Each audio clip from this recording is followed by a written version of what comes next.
Hello everyone, नमस्कार। आप सभी का दिल से स्वागत है। इस वीडियो में मैं आपको हिंदी भाषा में भाषा साहित्य का बहुत ही महत्वपूर्ण टॉपिक कराने जा रहा हूं। ये सीरीज लेखक और उनकी रचनाओं की है। इस सीरीज में मैं आपको हिंदी भाषा साहित्य की बहुत ही महत्वपूर्ण रचनाओं और लेखकों की जानकारी के साथ पूरा कराऊंगा। और अगर आप यूपीटीटी या फिर टीजीटी पीजीटी किसी भी परीक्षा की तैयारी कर रहे हैं जहां पे हिंदी साहित्य की रचनाएं और लेखकों का प्रश्न आता है, तो ये वीडियो सीरीज आपकी बहुत मदद करने वाली है। मैंने बहुत ही चुनिंदा रचनाओं का कलेक्शन किया हुआ है। बहुत ही महत्वपूर्ण प्रश्न मिलेंगे जो आपकी परीक्षा में निश्चित रूप से पूछे जाते हैं और पूछे जाएंगे। तो चलिए बिना डिले शुरू करते हैं। अगर आपको रचनाओं का बेहतरीन कंटेंट चाहिए तो ये सीरीज जरूर फॉलो करिएगा, पूरा वीडियो देखें और खुद से भी आप अभी तो स्टार्टिंग के वीडियोस में कुछ ऐसी रचनाएं मिल लेंगी जो आपको पहले से पता होंगी। धीरे धीरे वीडियो सीरीज में टफ रचनाएं भी आपको मैं कराऊंगा जो एग्जाम ओरिएंटेड होंगी। कहने का मतलब ये है कि ऐसी ही रचनाओं को मैं कलेक्ट करके ले आऊंगा आपके लिए जो निश्चित रूप से आपकी परीक्षा में पूछी जाएंगी। तो चलिए शुरू करते हैं। आप खुद से टिक भी कर लिया करिए और चाहे तो आप अपने आप को चेक भी कर सकते हैं। मैं 30 क्वेश्चन की सीरीज लेके आया हूं और 30 करके कई पार्ट में मैं वीडियो कंटिन्यू करूंगा। तो चलिए, पहला क्वेश्चन आपके सामने है, भारत भारती किसके द्वारा लिखी गई है? ये कृति, ये रचना किसकी है? 4 ऑप्शन आपके सामने है, आप देख पा रहे हैं। मैथिली शरण गुप्त, मोहन राकेश, शरतचंद्र चटर्जी या फिर रामधारी दिनकर। तो आप कर लीजिए। ओके, आपने कर लिया तो मैं बताऊँ इसका सही आंसर क्या होगा। इसका सही आंसर है मैथिली शरण गुप्त। जी हाँ, मैथिली शरण गुप्त। ओके, अगले क्वेश्चन की ओर बढ़ते हैं। आधे अधूरे, आई थिंक ये एक उपन्यास है कि लेखक कौन है? बहुत महत्वपूर्ण है और पूछा जाता है अलग अलग परीक्षाओं में। 4 ऑप्शन आपके सामने हैं, आप जल्दी से टिक करें। ओके, तो मैं बताता हूं, इसका सही आंसर है मोहन राकेश। जी हाँ, आधे अधूरे के लेखक है मोहन राकेश।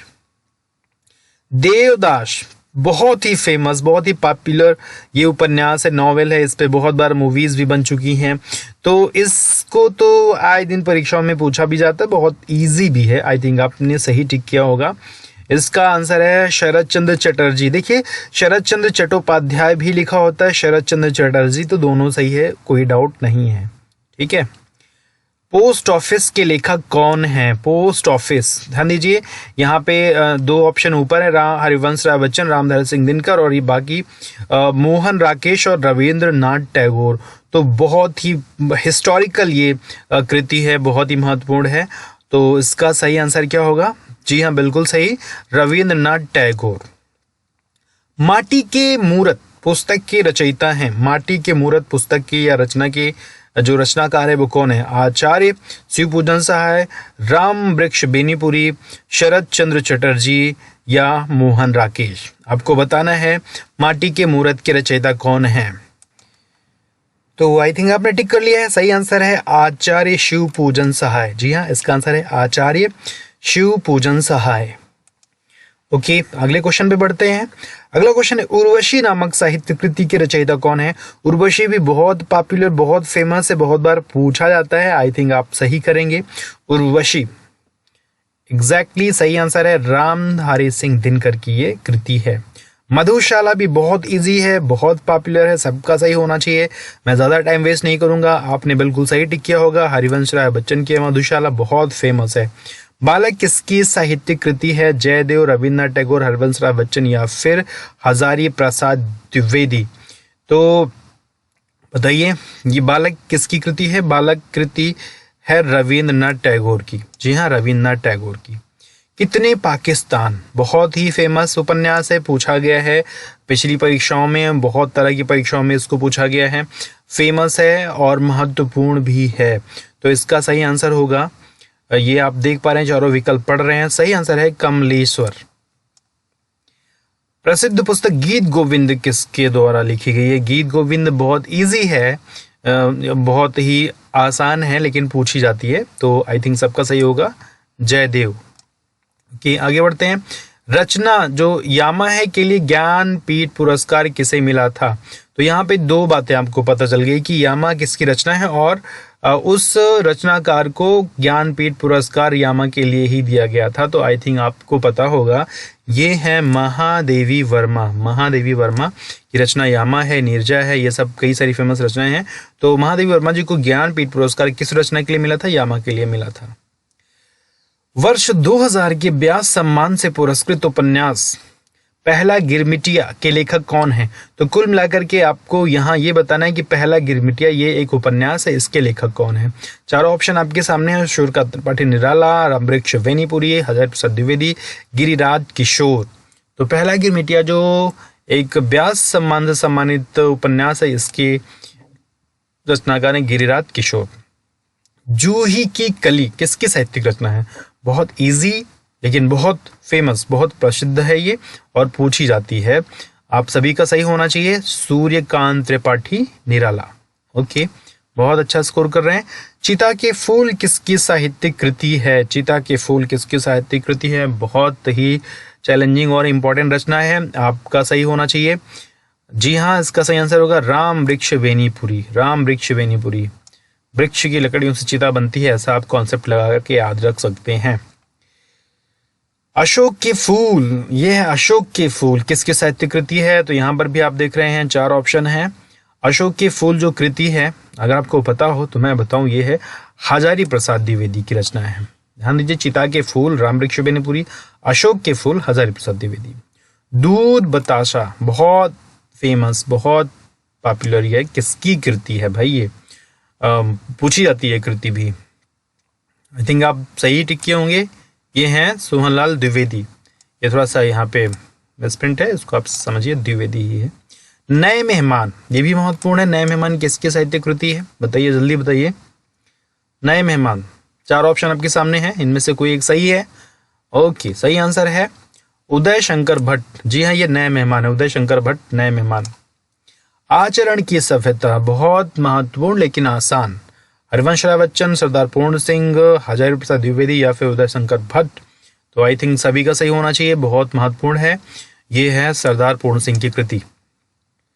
लहरों की राजहंस बहुत फेमस है, आप सभी जानते होंगे, परीक्षाओं में पूछा भी जाता है। लहरों की राजहंस गिरिराज किशोर, मोहन राकेश, कमलेश्वर, कन्हैयालाल मिश्र, प्रभाकर। आपको पता है किसका है? ये मोहन राकेश का ही है, लहरों की राजहंस।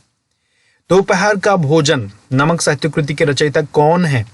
तो ये भी महत्वपूर्ण है और पूछी जाती है ये रचना। चंद्रधर शर्मा गुलेरी, अमरकांत, हजारी प्रसाद द्विवेदी, उदय शंकर भट्ट। तो ये है अमरकांत। दोपहर का भोजन अमर है, अमरकांत। धरती के फूल नामक साहित्य कृति, धरती के फूल। अब भाई एक नया फूल आ गया, धरती के फूल। तो ये बताना है, धरती के जो फूल हैं वो है कन्हैयालाल मिश्र, प्रभाकर जी हैं। गोरा बादल की कथा बहुत इजी है, सबको पता होगा। गजानन बुद्धबोध नहीं है, मुंशी सदा सुखलाल नहीं है, रविन्द्रनाथ टैगोर नहीं है, जटमल। गोरा बादल की कथा किसकी है? जटमल की है। खादी के फूल, देखिए अब एक नया फूल खादी के फूल आ गए। खादी के फूल ये किसकी कृति है? हरिवंश राय बच्चन, हजारी प्रसाद द्विवेदी, रामधारी सिंह दिनकर या फिर कन्हैयालाल मिश्र, प्रभाकर। तो मैं बताऊं, खादी के फूल जो है ये किसकी है? हरिवंश राय बच्चन की है। बच्चन साहब खादी का कपड़ा पहनते हैं, ऐसा आप कुछ बोल करके याद रख सकते हैं। देवदास, ये रिपीट हो गया। देवदास आपको बताया मैंने, यहाँ पे देखिए शरद चंद्र चट्टोपाध्याय लिखा हुआ है, वही दोनों नाम एक होते हैं। उसने कहा था, ये भी महत्वपूर्ण है कि उसने कहा था कृति के रचयिता कौन है? ध्यान दीजिए, बहुत महत्वपूर्ण है। उसने कहा था शैलेश मटियानी, हरिशंकर परसाई, चंद्र शर्मा गुलेरी, डॉक्टर रामकुमार वर्मा। तो ये हैं कौन? चंद्रधर शर्मा गुलेरी की रचना उसने कहा था, पूछी गई कृति है, याद रखिएगा। प्रेम सागर किसकी कृति है? प्रेम सागर बहुत महत्वपूर्ण है। 4 ऑप्शन देख रहे हैं, लल्लू लाल, देवकी नंदन खत्री, मुंशी सदा सुखलाल। तो ये है लल्लू लाल। लल्लू लाल जी प्रेम में पड़ गए तो प्रेम सागर लिख डाली, है ना, ऐसे कुछ आप कह सकते हैं। हितोपदेश कृति के रचयिता कौन है? महत्वपूर्ण ऐतिहासिक ये एक रचना है, अलग अलग परीक्षाओं में जीएस के क्वेश्चन में भी पूछ लिया जाता है क्योंकि ये एक एपिक है। ये हितोपदेश लिखा है नारायण पंडित ने।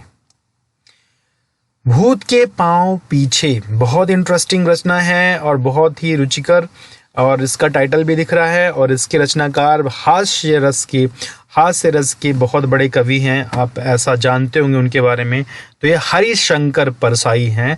ये छोटी की मात्रा है, ये बड़ी लिख दिया है, हरिशंकर परसाई, ये आंसर है।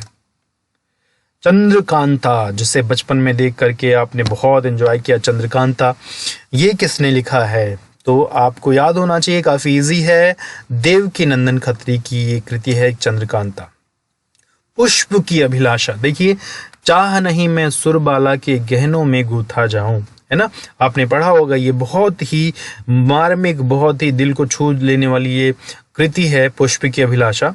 और ये है किसकी कृति है? ये है माखनलाल चतुर्वेदी की। जी हाँ, माखनलाल चतुर्वेदी की है पुष्प की अभिलाषा।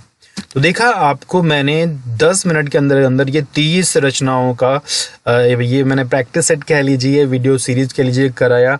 इसी तरीके से मैं आपको सभी जो इम्पोर्टेंट रचनाएं हैं उनका वीडियो बना के देता रहूँगा। और इसकी PDF भी मेरे एप्लीकेशन पे अपलोड हो गई हैं। बहुत सारी चीज़ें हैं जो आपको उस पर मिल रही हैं, आप वहाँ से भी डाउनलोड करके देख सकते हैं। और इस तरह से आप तैयार करते रहिए। मैं इस वीडियो सीरीज़ को या आप चैनल पे कंटिन्यू वीडियो देता रहूँगा। वीडियो को लाइक करते रहें, दोस्तों से शेयर करते रहें। आपको क्वालिटी कंटेंट देने का मेरा वादा है। तैयारी करते रहिए, अपनी सुरक्षा का ध्यान रखिए और मिलेंगे हम नेक्स्ट वीडियो में। तब तक के लिए जय हिंद।